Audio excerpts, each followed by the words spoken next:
Are you interested in making stained glass mosaic, but you aren't sure what tools to use? Whether you're trying to cut larger sheets or smaller tesserae, there are lots of glass cutters to help get the job done. But which model is right for you? In today's video, we'll go over some of the most popular glass cutters and talk about their similarities and differences. Let's get to it. Welcome back, and if you're new here, my name is Julie, and on this channel we talk about tips, tricks, tools, adhesives, materials, and specific mosaic projects, all to shorten your learning curve when it comes to creating mosaic art. So if that sounds like something you'd be interested in, please consider subscribing. When it comes to cutting glass, we have a lot of options. To start, we can nip smaller pieces of tesserae with wheeled glass nippers. This is a hand tool with two carbide wheels at one end, and when you squeeze the handles together, the pressure breaks the tesserae between the wheels. I've done a video here on the channel all about how to use the wheeled glass nippers in your mosaic work, and I'll include a link down below in the description so you can check it out. But sometimes you have larger pieces of stained glass or some other thin tessera that you'd like to cut. Or maybe you'd like to make a curved or specific type of cut. If that's the case, then what you need is a glass cutter. And boy, are you in luck. There are lots of great options out there in a variety of price points. And glass cutters aren't just for stained glass. I use mine from time to time on vitreous glass tile, thin ceramic tile, as well as thin pieces of china and porcelain. So in today's video, I'll go over 3 of the most popular styles of glass cutters from my favorite brand, and how to get them ready to use, how they feel in your hand, and how they work when scoring tesserae. We've got a lot to cover, so let's get started. Now, despite the fact that we're talking about glass cutters in this video, we aren't actually cutting the glass, but rather scoring the glass. If you look closely, you can see a score line. We're breaking the surface tension on the glass or whatever it is we're scoring. And then you use some sort of braking mechanism to actually finish the process. So what I'm using here are called running pliers or runners to finish breaking the score line. And these come in a variety of models. And if you'd like to learn more about how you score and break stained glass, I did a video here on the channel all about it, and I'll include a link down below in the description so you can check it out after this video. The 3 most popular glass cutter models are the pencil grip, the pistol grip, and the Thomas grip. The pencil grip is pretty obvious since it resembles, well, a pencil. The pistol grip is almost just as obvious as it resembles a pistol or a gun. The Thomas grip is kind of an anomaly as it doesn't resemble anything but maybe a horse saddle. I don't know, but it looks funny, doesn't it? The brand that I prefer for glass cutters is called Toyo. It's the brand that I was introduced to at a stained glass store decades ago. Regardless of the model I use, it feels like a good quality tool in my hands and has held up over lots and lots of use. All 3 models I'm going over today share the same way of scoring the glass, which is by a tiny wheel at one end.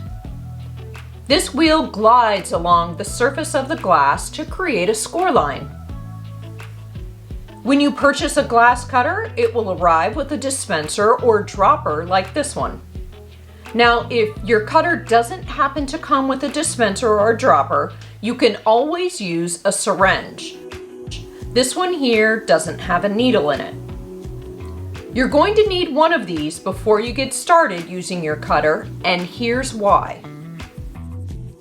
Most professional grade hand glass cutters have a chamber in the body of the tool. And in order to use your glass cutter, you'll first need to fill the chamber with cutting oil. A bottle of cutting oil isn't very expensive and it'll last you a very long time.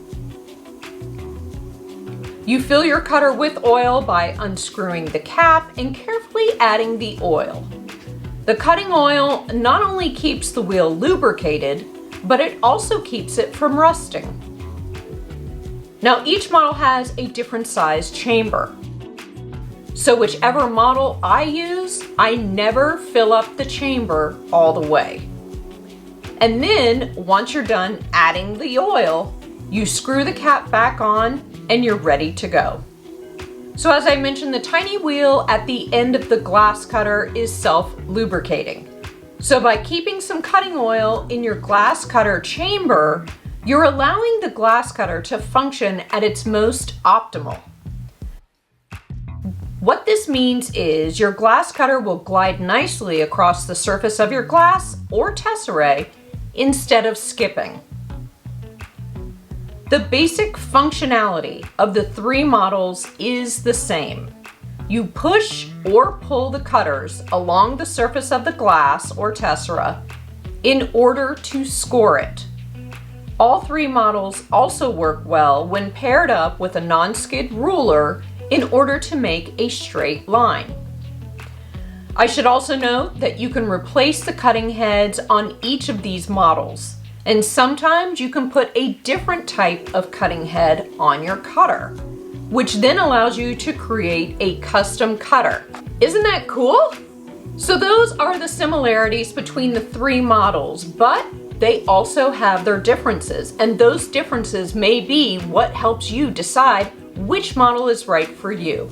Let's quickly go over each of the three models of the glass cutters, and we'll look at how does it feel in the hand, how do they perform, and what is my go-to favorite. We'll start with the pencil grip model. As we discussed a little earlier, the pencil model resembles a pencil.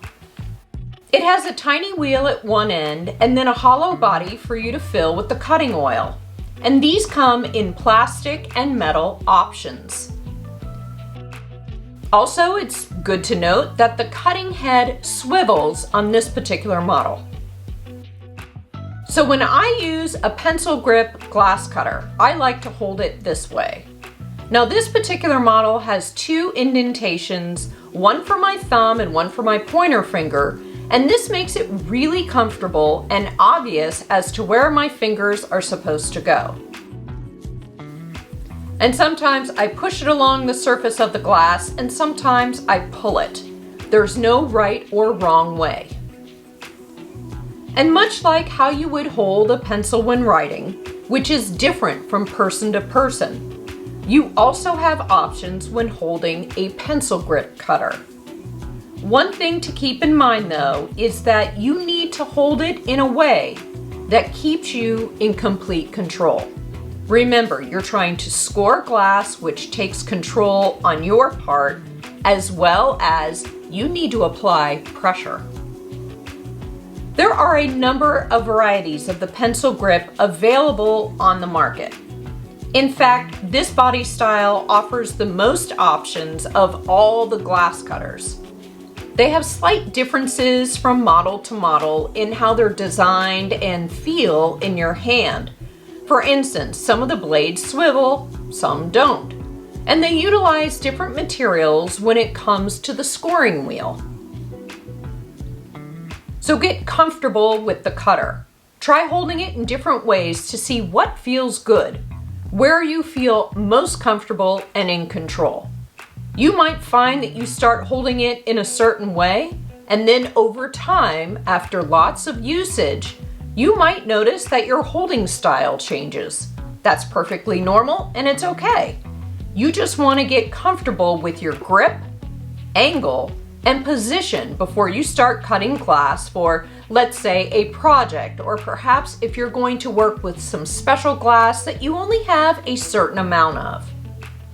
The grip puts my fingers further away from the surface of the glass, and that's neither good or bad. It's just a matter of personal preference.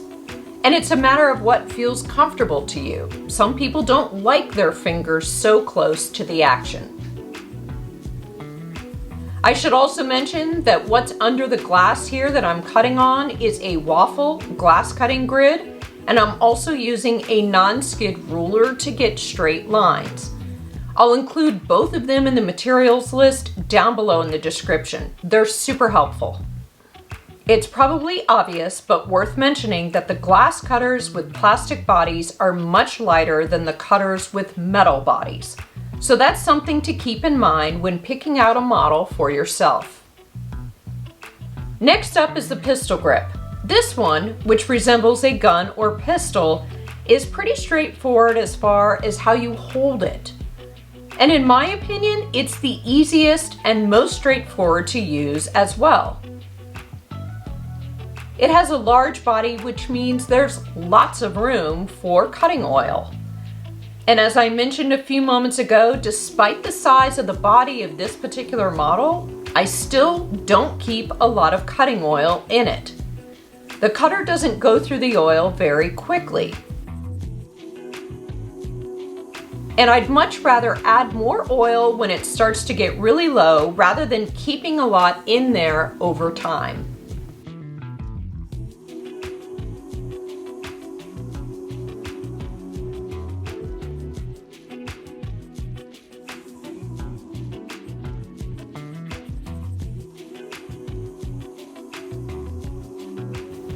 The cutter feels solid in my hand, and like the other models, I can push or pull it across the surface of the glass.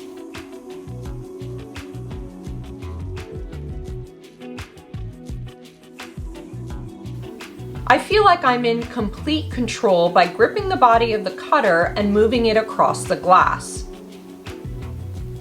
I would say that if you have hand pain or maybe you have trouble gripping smaller things, then this might be a good model for you to try. I can hold it with one hand and move it along the edge of a non-skid ruler. It glides smoothly and scores beautifully. Very easy to use. I should also point out that the cutter head does not move or swivel, which makes this a great tool for scoring straight lines.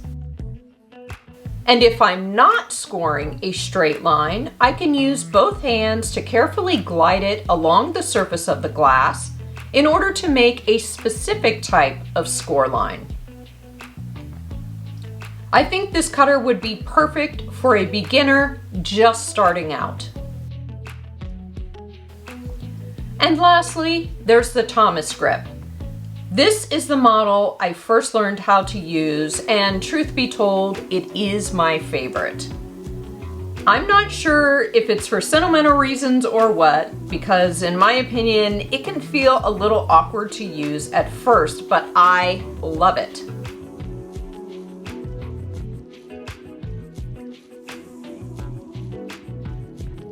You have a few different ways you can hold it, but this is my favorite position with my pointer finger on the head of the cutter. The saddle rests or fits perfectly in the space between my thumb and pointer finger. And once I get it in position, I like to put my pointer finger on the screw on the cutting head. It just gives me a solid place to anchor my finger, but it's not necessary. You can put your finger anywhere you like on the tip. And just like the pencil grip, the cutting head does swivel. Again, I can push or pull the Thomas grip cutter across the glass in order to score a line. Now this is the smallest and most compact of the three models, which places my finger right near the glass surface. It's right near the action.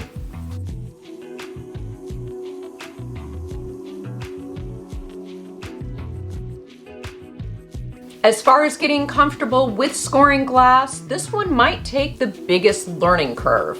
It's a little different, but once you get the hang of it, it's really comfortable. At least I think so.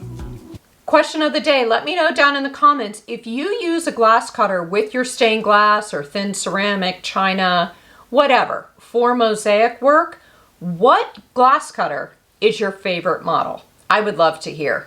Thank you so much for watching. Please give this video a thumbs up as it really does help my channel, and subscribe if you haven't already. Hit the bell notification so you never miss a single upload. And let me know in the comments if there's something you'd like me to cover in a future video. I'll see you soon. Bye. Is this okay? Yeah, right? Yeah, I think so. This is my baby. Where were we? And I'll include a link. It is the smallest of 3. Okay. He quieted down out there. He got in trouble. Yeah. I had just gone out there and said, okay, I'm getting ready to, okay, Mom, okay. If you're looking for more mosaic inspiration, you can check out one of these 2 videos. Until then, see ya. See you soon. Bye.